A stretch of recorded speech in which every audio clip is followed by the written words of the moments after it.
This is Let's Talk Business with your hosts, Marc Ebinger and Heather Boehme. Now, here's Marc. Welcome to Let's Talk Business, a show that talks entrepreneurship with some of the best businesses in the San Antonio area. Coming up on the show today, we're going to talk with Crükus, the owner of Steadily Bookkeeping. Imad, welcome back to the show. Thanks, Marc. You actually got my name right. I always get your name Hey, right. it only took a couple of times. What? Imad Crükus, I've been saying it that way forever. Have I gotten it wrong? Did you? No. Do I slightly pronounce it wrong too? Because I usually say Emad, but it's Emad, right? Or am I saying it wrong the second time? Yeah. Oh, is that what you're talking about, Imad? No, yes. The you got Crükus. it. Yep. I got the Crükus right. Crükus. Okay, I was like, have I been saying that? Well, it's All right, and then- confidence now is what I'm Yeah, okay. Yeah, you shattered my confidence now. Never and going to then- say it right again. We're also going to talk with Tone Gonzalez from Tone Homes, who's a regular on the show. Tone, Yes, welcome sir. Good to see everyone. Glad to be here.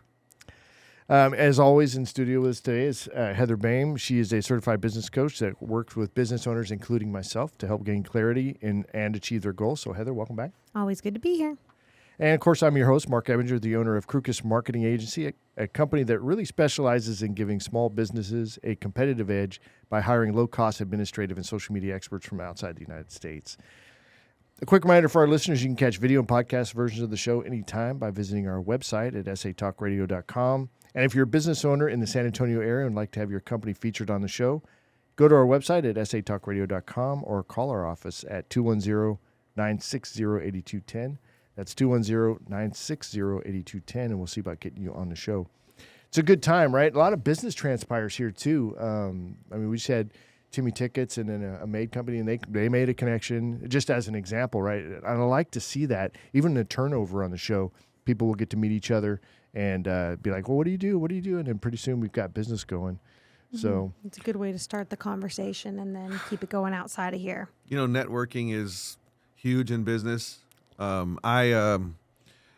For years, I just started networking 3 years ago, and I've been in business 27 years. So I didn't network before that. I did telemarketing. You know, we knocked on doors, didn't spend much in advertising, had a real sales-based mind, and we went out and found business. It's so much easier to network. There's so many different underlying things that we need. I call it underlying need syndrome, and it comes out whenever you just meet the right person. So I might not ever go in search of a business coach, but if I meet Heather, I might have a business coach tomorrow. You know, it's just weird how that works trust out. factor comes very, very quickly, whether it's a handoff or just being around each other every week. We get to know each other. That's I mean, right. Imad, I see you pretty much every week, although you have been absent a few times. You need to stop that, by the way. Just took some Having time a off. life, Yeah. how dare you? How dare you? I'm like looking for Imad. Where's Imad? No, I probably only missed one, but it just seems like a lot when you're not there. But so networking, how did you fall into networking? And did you just say, hey, this is what I want to try? Or did somebody say, hey, you need to be doing this? How did that work? You know, I actually got very fortunate in the very beginning where I met someone as a fresh bookkeeper, and they said, you know what, you need to try some of these groups. I got introduced to one client who was already in a group, and which was actually BNI, and she said, hey, you ought to try this group and see how you like it. And from there, I actually made a lot of great connections, and then I realized, okay, like this is it. You know, this is how you get introduced to people, and then building up connections, building up trust, and it exploded from there. And Heather, you do a lot of networking as well. Where are you networking now? And how did you get started in networking anyway? Well, I built up my real estate business cold calling, very much cold leads that I was I was good at. I was a little beast at cold calling, but And humble too. You know, I'm nothing if not humble. But I was good at it, but I didn't enjoy it. I got really burnt out doing it. And so when I switched over to coaching and decided to do it full time, I went through this kind of existential crisis where I knew that I could be successful cold calling, but I did not want to do that. And so I took a few months of just working with my sphere and just kind of trying to figure out how I was going to lead generate. And I recognized that if I wasn't physically supposed to be somewhere, I wasn't going to do it because I just was that burnt out on cold calling. And I was like, you know what? I'm going to just start networking. So I Googled Chamber of Commerce and I joined it pretty impulsively, and it's worked out really well. I just started going to everything. And it's kind of a trust process because you have to trust that doing this activity will pan out because it's not as immediate as cold calling. Cold calling, you're calling them for a reason. You want a sale. You want their product. You want them to, feed into your business. But with networking, it's a lot more, hey, I'm just getting to know you. This is what I do. What do you do? How can I help? So it takes longer, but then once the ball is rolling, it's so much more organic. It feels better. I enjoy it more. I actually do it. So that's kind of how I got into it. And staying top of mind is actually something that the game that we're all playing. And Imad, you brought up something earlier, how you come on the podcast quite often, and I know you get the video from the show, and you guys use it over there. How's that working for you? Oh, it's been fantastic. Usually a lot of times when folks want to interview you without actually interviewing you as a person, but your company, they'll do a little bit of research. And when they find out, okay, you're popping up on Google, you're popping up on YouTube, you've got videos, you're doing podcasts, you're in front of other folks, they see, okay, these people, this company is out there in society. They are, making a change. They're making a difference. And so then they're more inclined to, okay, let's actually give them a call. It's not so much, okay, this company is, we barely found them. We had to search 5 times for that one company versus, you search for it one time and then you find it in 10, 15 different spots. Then okay, they're out there. So the videos, the content, it's extremely helpful because they also see you there as a person, not just, okay, maybe it's just a page that talks about you. No, it's actually a physical video of you, which has been incredible. And Tone, so authority marketing is what we're talking about here. It's that you're an expert in your field, and people are seeing you not just saying, hey, buy my stuff, but they're seeing you as an authority. SME, so subject matter expert.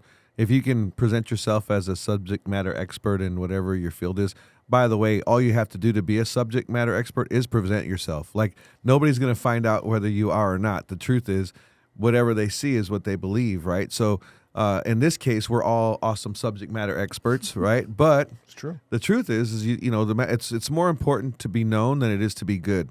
McDonald's is a prime example of that, right? Because their food is awful, but they're branded very They're the very number well. one in the world. Yep.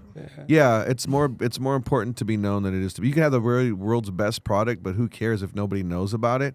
And you can go home and be like, hey, I sleep really well at night because I do the most honest business and I'm the most straightforward person. But yeah, if you've only got a couple clients, I mean, what good are you really accomplishing the grand goal of serving humanity with your talent? That's being effective, not just being out there, but being effective as well. Imad, you've grown quite a bit over. Tell me about your business curve since you started, and when did you start, and where are you at now? Yes, yeah, definitely. So we started right around, safe bet, right around the beginning of 2020, right? And here we are in 2023, so about 3 years later. First year, I will say it took 6 months to find that first customer. Oh, wow. Right, and that was extremely difficult, right? And then after kind of putting the word out there, the first customer got accustomed to it and then kind of started building out. The second year was really good. We started figuring out, okay, now we need assistance. Now we need, a small team. We've got to build out a small team with the amount of clientele that's coming in. So I think by second year was really a good chance to hone in on our systems and processes and get all of that figured out so that we can take on a wave of new clients if that were to come, which by third year, a wave of clients did come, and when it comes right at you. So that happened, beginning of 2023, there was a huge flow of new clientele that came in, and fortunate enough, we had our systems and processes in place and the team to support it. And so when that came in, we were actually able to grow significantly. So right now, from 3 years in, we're sitting at roughly almost 70 clients that we manage their books for every single month, and all their reports get sent out. And how much of that growth would you say is networking? All of it? 100%. Oh, really? 100%. Word of mouth. Word of mouth, and a big key piece was the current clients, actually. So current clients, if you do a good enough job and you're always there in front of them, kind of like networking, like, yeah, you go to networking groups, which is awesome, but you can also network within customers or clients that you already have.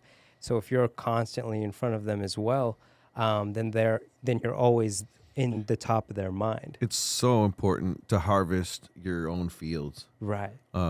Asking your clients who they know, or if they could give you an introduction, or if they could just give you a list of numbers. When I started in door-to-door sales at a specific company when I was younger, they were from Mexico. They didn't speak English. And what they would do is you'd knock on the door to people who had window units hanging out of their windows. And you'd offer them the luxury of central air. You'd literally say, would you like the luxury of central air? You say it in Spanish. And they would give away a set of pots and pans, literal pots and pans. They'd give you a big old box. If you could give them 10 names of people who they knew that didn't have central air. And the pots and pan sets were costing $150, and this is in 1989. So that's a lot of money in 89. That's a good set of pots and pans. It's a good set of pots and pans. They bought a truckload of them from Mexico, and they gave them out to anybody who would just give them 10 names and phone numbers. And as long as the numbers rang and it was the real number, they'd give you this pot. And we'd have to call them first. Our boss wouldn't let us do it unless we called them. But if we could verify the numbers were real, we'd give them this set of pots and pans, buy or no buy. But I'll tell you what, that company did $56 million in that year from here, Laredo, all of the valley, not even speaking the language of the country, by giving away pots and pan sets and asking for 10 names of their friends. So if you can just imagine that's incredible. That's a whole nother story. It's a great story, but that's more effective than Google reviews, I would say. It's crazy. Well, I mean, I'm hiring a VA specifically right now. One of my VAs that I've got working for me right now specifically is going to call and ask customers for referrals. That's not their only job, but that's one of the duties of our outbound telemarketer. Because getting cold call lists in today's market, in today's world for telemarketing is super difficult legally and effectively. It's hard to find good phone numbers in today's world. And even if you get a bunch of active numbers, the reception isn't great, meaning not how your phone works, but the reception from the client is not great. People aren't really looking forward to it. Now, yeah, that's a good way to say it. People hate getting phone calls in general. They're like, why are you calling me? Yeah. Text me first. Who is Text this? me. What do you want? And then you say who it is. Then you pick up. right. Yeah. And the world has changed. Now, I still believe a lot in telemarketing for about 4 different demographics, and there's all these specifics as to why it works and so on, and it's a conversation of its own. I mean, I think it's still a valid, valuable approach to acquire customers.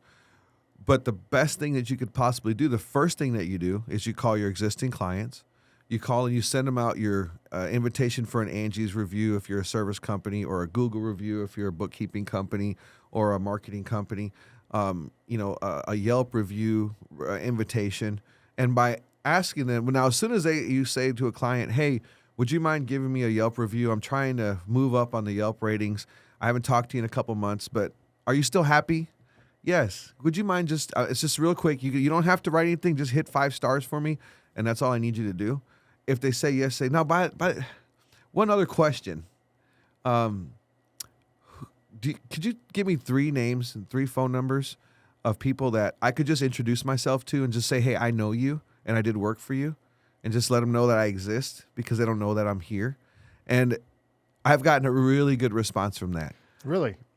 Yeah, because it's super honest. And I'll even tell them, because in our company, we have incentive programs and stuff, and we have competitions. And a competition that you should always have is getting leads. There should always be a lead generating competition. If it's 3 accountants this month, let's see who can bring in the most clients or have the most people come in. There's absolutely no downside to that competition. You should always have a competition, some type of incentive to bring in more clients and bring in more leads. It's the most important part of your business is getting business. So there you go. And that's B2C. And then in Mod, you're on the business to business instead of business to direct consumer side. So what does growth look like for you on that end? Are you calling your clients and asking for referrals, or are you looking to just expand through networking? What does that look like for you? So currently, it is slightly seasonal. A lot of folks figure out, okay, by the beginning of the year, it's time to probably start getting our things together, or by December. However, we do like to do the follow-ups. So like as I mentioned before, we always send out monthly reports. So as we do those phone calls, say, okay, do you have any questions? Is everything going good so far? A lot of times they'll say, hey, by the way, I've got so-and-so that's struggling. Can you help them? So very minimally do I actually have to ask. Now, the reason I'm not so much into it right now is because the amount of referrals and business that we are bringing in on a monthly is kind of our comfortability level. It's kind of at our comfortability level right now. So I don't necessarily have to push so hard to kind of bring in excess of leads. So that's why I kind of take it at a more Sounds like subtle you're slowing down your approach. growth. Yeah, my equations are flying in my head right now. It's like, okay, then Tone had a face. you've already got I this saw. far, Yeah. right? So you've gotten this far. You saw how you did this. You see the growth pattern, so you know how many clients you had to get and how much you had to do as a support team to support them, right? If you had a bundle of clients that are in the wings waiting, you can either replace the clients that you have with better value clients, or increase the amount of hiring, or have a hiring plan. Let's not say tomorrow, but for next year, in your planning for next year. Okay, next year, let's talk about a growth plan, as opposed to this. Everybody talks about organic growth, right? And that's really what I call lazy growth, right? Because it's happening on its own, and it's great, and it's really, really great, like in your case where you're kicking butt and taking names and you've increased so much. And I guess it also has to do with your personal, professional, and financial goals. Where do you really want to be? We have a friend who owns a big insurance company who has absolutely no interest in growing any more than it grows on its own, because he has so many other interests, and girls soccer and travel and all these other things, right? Whereas his business is really set up to be a monster, a mega monster. Every insurance policy I get from him, he saves me money. Every person I send to them, he saves them money. Every time people call him, he's the best referral to give in the world. He's super easy, really responsive.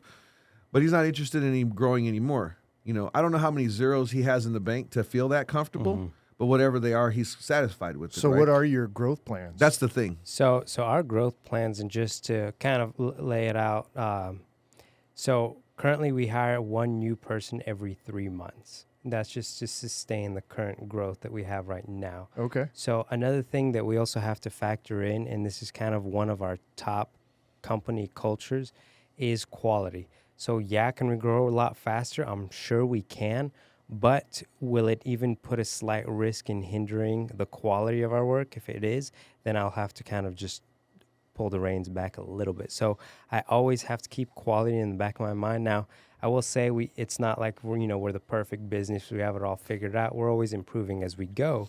But a key piece that you just mentioned there is how to prepare and plan for next year. So in part of what we're doing right now is we're actually strengthening our team right now to sustain another big wave when it comes in from December through May. So although, we may be taking between 5 to 7 new clients a month right now, if we kind of can build and strengthen the current team that we have now and the structure, more so the systems and structure, then we'd be able to take on 10 to 15 new clients a month when that comes in. Do you have a business coach? I have a couple, yes. Okay. Have you ever had a chat with Heather about it? All the time. Okay, yeah, because all the time. that, having that extra set of eyes that says, hey, have you thought about this? Yeah. That's been huge for me. And Tone, we've had lots of conversations where it's like, I hadn't thought of that. But being around those types of people that can give you a little bit of clarity, to use, you should trademark that word, by the way, clarity. But Clarity. I definitely invented it. yeah, but that's super, because there may be things in your growth strategy that you hadn't thought of, that having somebody take a look at that, like for Heather, for example. Well, and I think Tone touched on it slightly there, but the definition of success is a massively important factor here, because it sounds like Ahmad's definition of success is having high quality while being able to sustain growth. So my thought when I'm hearing him say this is they're not focused on growth as much right now as they are on shoring up the foundation of their company to be able to handle massive growth in the future. Good way to say it. And that's so important, because I feel like a lot of business owners focus on sales and growth and lead generation to the detriment of their operations, to where they get to a point where, yeah, they've got all the sales in the world, but then that quality starts to dip, and then they have to go focus on the quality, and in the meantime, they're getting bad reviews or they're not living up to a 100%. standard. So if you're able to, as you grow, because you're year 3, you're focusing on the foundation so that in year 10, I mean, you're going to be unstoppable. Self-sustaining, right. Well, I agree. And then also just something I'd add to that is that if quality is the focus, then that's a quality control person or persons. right. But that addresses that whole thing. So it's not something that the whole business has to focus around quality. You put in people that control the quality, and then that puts a check mark on that. You can move on with all the rest of the stuff. A lot of times, it's like I learned this from someone else. It says never sacrifice. What did he say? Never sacrifice great for perfection. You might have been there. Howie gave a speech one time talking about this, and he talked about his website and how he was going to reset it, that they were going to relaunch it in January of whatever year, 2020. And then it was not just ready, so they moved it back to April. And then something happened, and then they moved it back a little bit more. And then here we are the next year, and a good friend of his who is really an affluent businessman, really, really knows what he's talking about, says, hey, remember because I guess he'd gotten his opinion about the website back in December of this year, that first year. And he says, whatever happened to the website? He goes, well, we just, we had some tweaks to do to it. He goes, man, the website you showed me is 10 times better than the website you have right now.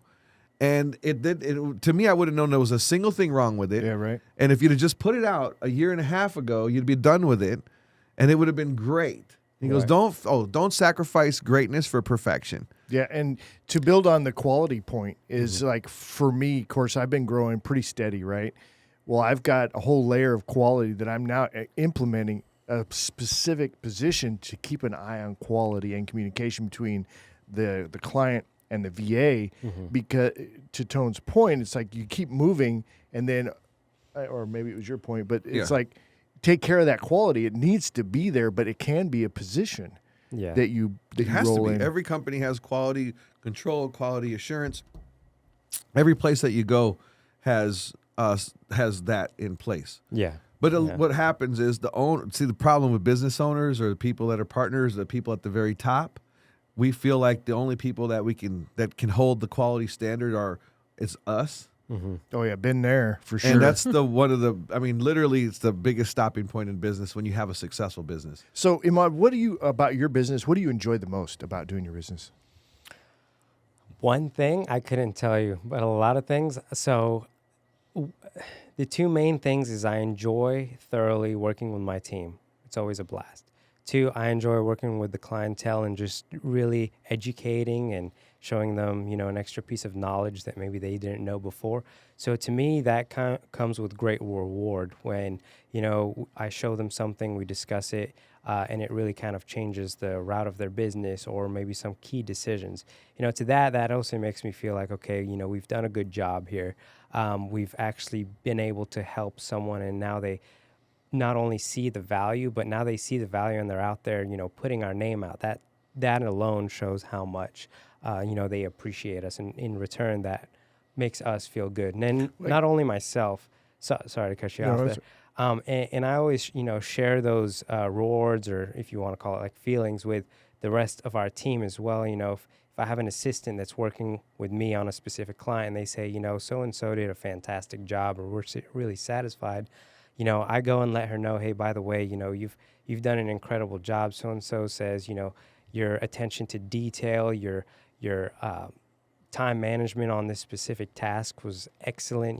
They really wanted to give you their appreciation. And so it makes them feel good as well. Like, at the end of the day, it's a job or so, and they get paid for it, but it's always good to feel like you're part of something bigger. You matter. That you matter. Mention her name exactly. now. Mention that person's name. Who is that you want to compliment?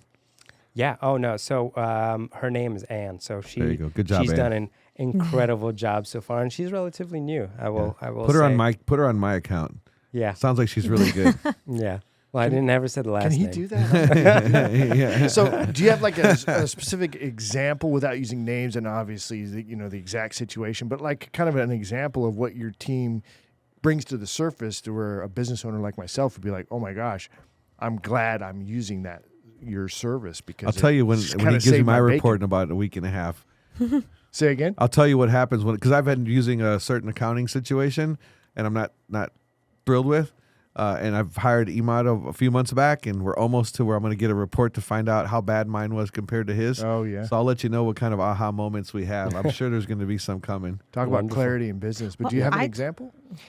Yeah. So clarify the question just so I can make sure I'm so as a business owner, I've hired your services, and you like educating me, right, in something to make me go, oh my gosh, I'm glad I was in a bad situation before. Now I've got a little bit more clarity in what I'm doing because of what you guys are doing. That's a kind of example. Like, is it profit and loss? Is it where things are all messed up? Multiple companies? Perfect. So it goes a little with how we have things structured. So for example, let's say we'll take your business, for example. We've got myself plus one assistant. Now we have that one assistant really assigned to your account. So it's never 3 or 4 different accountants that are working on your account. So the longer you stay with us, the more that assistant can have an overview of your business and give you actual business analytics. So 2, 3, 4 months, maybe you've been with us 2 years now, we can start doing this month compared to last year, same month, and then show you, okay, this is how you've progressed, and then start show you actual analytics on your business. But that all comes with, having that specific assistant plus that analyst on your account specifically. Well, I know I have clients that work with Ahmad, and half the time, I think you're still working on this one specific book, but I'll ask questions like, oh, which department generated the most revenue out of all of them this quarter? And they're like, oh, we'll see once Ahmad's done getting everything organized. So that kind of hyper clarity on, we've generated this much revenue, but where did it come from? Which area of your business is it that is really driving that revenue, and how does that affect your activity? That's massively valuable. Yeah. I'm going to hurt my accountant's feelings now. I can tell you, but it doesn't matter. I'm going to tell you, when I, in my brain, in my vision, when I started my company after coming from running another business that we had before this, I said, I'm going to get a forensic accountant. I'm going to save every penny everywhere I can, and I'm going to incentivize my accountant to find money and save money. That was my goal. So that was my goal. That's as far as that went, right? Because I got the person. It never happened, and now I've been so dedicated to that, but I just never dedicated myself to it. Like, it's something I wanted in my head. So that's where I have Emad work, and that's really what I'm hoping to do. Have them break it down to the most ridiculous numbers, and come in and find out little things where we can improve and save. That's the goal, I think, of. That's what I dream of as a business owner. I've never seen it.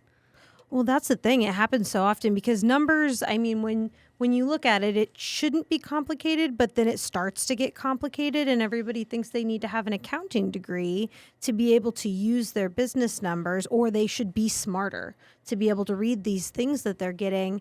And I don't think that's necessarily the case. If I was reading a report the other day and I'm looking at it and it was for a totally different thing, but I was like, this report's probably very useful. I have no idea what it's saying. I don't know what this data means. I don't know how to interpret it correctly. Therefore, this report is useless to me. Yeah. I need to learn how to read this report before it does anything for what I'm trying to do. And Heather, you brought up a great point there. So there's a happy median between how we set up, and I don't want to get too deep into the accounting terms, but your chart of accounts is a great foundation for how things are set up. You want to set up, as a bookkeeper or an accountant, you want to set up the chart of accounts easy enough to understand by the client, but efficient enough for the accountant to be able to work off of at the end of the year. Mm-hmm. So typically how we break things out is kind of tone like how you were saying. You've got different income streams, right? You want to put an account name to each income stream so that you know exactly where that income stream is coming from and how much it's funding. So like you said, if you get a report and you completely don't understand it, what good is the report, right? Mm-hmm. So it's always good to make sure, okay, having at least a simple session or a video recording and sending it out to the client to let them know this is exactly what you're looking for, this is how to understand it, And these are the different reports that you would look for or use to find exactly what you're looking for. Now, I want to switch gears just a little bit to talk about VA stuff. So, Tone, when we met each other, I don't know, it's been 8 months ago or so. Seems like forever, Mark. And it does. It seems like a lifetime. Has it really only been 8 months that you guys have known each other? I think I it know. was probably less than that. December, January timeframe. Somewhere in when that. we met. Somewhere wow, in we're there. all fresh to Yeah, we're meeting all each other. fresh How to is say, that? yeah, for sure. So, and you got started. So you hired your first VA not too long ago, and you're up to 3 VAs now. I know one of them is kind of cross training into another division of another company. But so when you got started with this, how has been your process of introduction to it, the concept, and then actually going through that process and going from 1 to 2 to 3? You know, I really, it's very tough to use me as an example because my very first VA was like he was born of my rib. I mean, everything I told him to do, he understood. Like, he's a second brain to me, and he was instantly on board, like everything. He's just a phenomenal guy, very talented, and you know, I've interviewed a bunch since then, and there's not been many like him. So you can get that. You can have that home run hit. I think there's a lot of it has to do with me too, because when I brought my VA in, I brought him just as a regular basic telemarketer. That was all his job was to be. But I had a training curriculum and a telemarketing manual, and I spent a lot of time training him and then onboarding him into my customer management software. And as I was doing all these things, my mind started to create all these ideas on how I could utilize him. And we started to really integrate it, which I think gave him a bunch of confidence in the fact that I had so much confidence in him. He didn't know that I was just inherently, you know, a fat, lazy Mexican that wanted to get some of this work off my plate. He thought I was actually a businessman that was really had all these great ideas. And he took them that way, and he went and he rolled with them.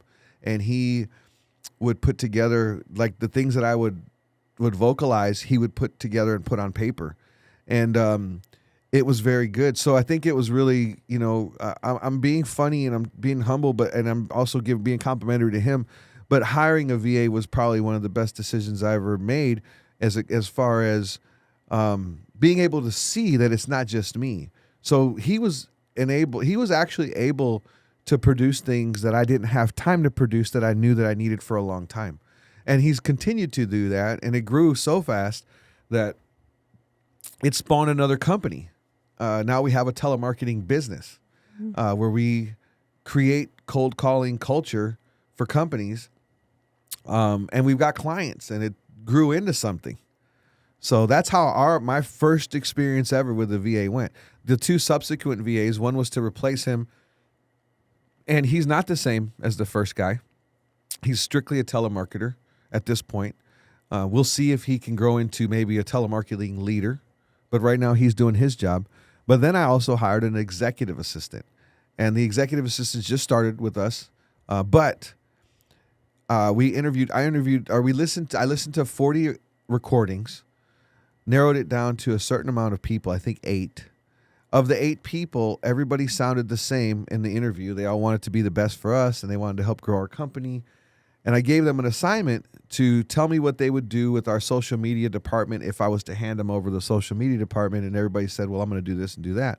Well, this one person did a 17-page slideshow breaking down every single different part of the social media and explained exactly how we would go about attacking each platform with music in the background. She poached pictures from my Facebook and all my logos and turned it into a full-blown, toned-home presentation. It looked like she worked for me for 20 years and went and did everything I needed to do. And that was an assignment when she wasn't even hired. So she won the job. And now she's my executive assistant. And you'll find some really... So I said at first, I'll never find another Dennis. But then we found Irel. And who knows who we'll find if we keep I've looking. got several of those myself. We talk about home runs. I've hit kind of one after another. Yeah. A friend of mine who hired recently, he's just the same thing. He's like, he hired this guy. I think he pulled the trigger like on a Thursday or a Friday, and he was due to start on the following Monday. He spent the whole weekend doing a whole bunch of stuff for this guy to get him ready for the Monday when he actually started his job. And he's been over the moon excited about the progress made. So we do pretty good. And to your point, I mean, we had 40 some people that screening. So when you go through our process, we find a whole bunch of talent, and then we start that screening process. But by the time it even gets to you, we've done some screening, and then you help with the screening because it's flavor, right? It's what you want, and then we just continue to refine that process. So it makes it kind of easy. Well, that's, I think, something that people definitely underestimate. And I've heard a couple times, oh, well, I could probably just go and find a VA. But I don't think they think about that screening process, the amount of interviewing that goes on, and then just the nuances of hiring someone yourself versus having someone whose job it is to find the right fit for you, and then also create the culture of accountability and help that you guys do. Because a VA that you hire just by yourself, they're out alone. They work from home. They don't have any coworkers. It's You're just so you right. and them. I mean, it's not just VAs, Heather. It's every employee, whether it's overseas or here. Business owners are professional failure makers. We set up people to fail. 90 plus, when they say that it's 85% of all statistics are made up, right? But more than 90% of the time, we set people up for failure. I have hired so many people and set them up for failure. It's inconceivable because I've been hiring since I was 19 years old. I became a manager in a company that just had me hire all day long and fire all day long for 4 years straight when I was 19. And I just look back at those days at how incredibly bad I was at that job. And by the way, I was ranked number 56 out of 150 in the country. So that was from a 0 point. So, I mean, I thought I was doing great. But looking back, I mean, all those poor people that I hired and fired, I mean, it's just brutal. Well, and that's another thing. I mean, I talk to people all the time, and my question is, how do you know your employees are winning every day? And if you can't define that, then I guarantee they can't define that either. So how do we get to the point where it's black and white? It doesn't need to be some ethereal thing. Oh, they're doing a good job means almost nothing to me. And I always ask that, what does a good job mean? Well, how did that very clearly be shown? Because if I was working a job, which at this point I don't think I could go back to working a job. Right. I've been on my own for too long. I'd be the worst employee. But I've been put in that position. I was 25, running a $2 million division of the company, had no idea what I was doing, just hope, wing, and prayer and natural ability. And I had no idea what it meant to do a good job. And when I asked, I was not given a clear answer. And I mean, I count that as one of my big failures because it did not feel good to go into work every day and not know how to win. Well, the VAs that like with Marc's point on the VAs, Crükus has a support team that, follows through, asks questions, follows up with the client, does a bunch of little detailed things that, again, you made a great point. People say a lot, well, why would I need you to hire a VA? Because they've looked online. People who are aware of VAs, which is like this, it's like 50-50, right? Maybe you've heard of some, maybe you haven't. But people who have heard of VAs and have researched VAs know how easy it is to hire a VA. But there's a word missing, and that's successful, right? Yeah, that's right. Hiring a VA does not guarantee hiring a successful VA or having a successful VA experience. We should put into Crükus's advertising, we will hire you a successful VA, because that's what you don't get when you do it on your own, because you don't have a hiring team and a follow-up team on to the client and a follow-up team behind the scenes and a bunch of people that know how to do this that can help that person along the way. There's just so many, so upside.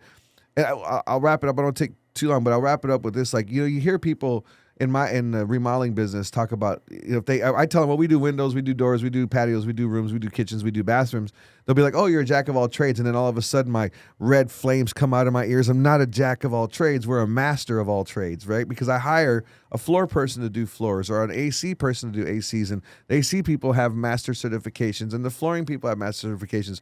So we're a master of all trades. Now, when it comes to VAs, let's just say hiring. Hiring is its own very specific skill. There's a lot of little tactics and questions and things that you need to know. For instance, giving them assignments to let them showcase their talent, which Marc does with the marketing the social media marketing people, which I did with my executive assistant, which we do, giving them assignments. Those are things that don't occur to everybody. And that's just one, we'll share that secret, but there's a lot of secrets, not even secrets. There's just a lot of things that we do that make our VAs more successful than you doing it on your own. And you really need, in Spanish, they say el zapatero a sus zapatos for all the Mexican Americans that are listening, but that's the shoemaker to his shoes, right? Let the person do what they're good at, Cool. All right, we are out of time, though. We got to wrap it up, but thanks for the insight on that.